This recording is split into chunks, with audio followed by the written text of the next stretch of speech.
दादा आपण का नाही शर्यतीत बैल उतरवत? आपल्याला बैल शर्यत उतरवायचे भरपूर प्रकारचं खाद्य लागतं. त्यांना भरडा लागतो, गव्हाचा भरडा लागतो, पेंड लागते, कुटी लागते, त्यांना भरपूर काय लागतं. दूध लागतो दिवसाला त्यांना 10-10 लिटर 5-5 लिटर जेवढा बैल आपल्याला आवडायचा आहे.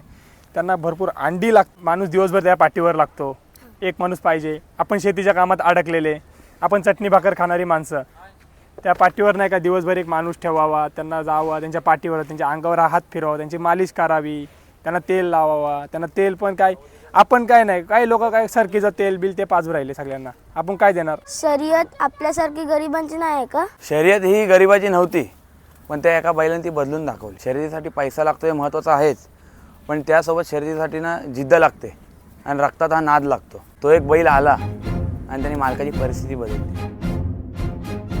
तो धावला, मालकाच्या परिस्थितीसाठी धावला.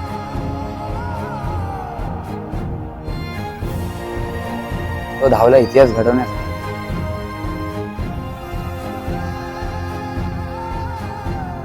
तो धावला मालकीनीसाठी. तो धावला मालकाच्या चटणी भाकरीसाठी. तो धावला आणि तो हिंद केसरी झाला. दादा तुझं नाव काय? त्याला बोलतात चटणी भाकरीचा राजा.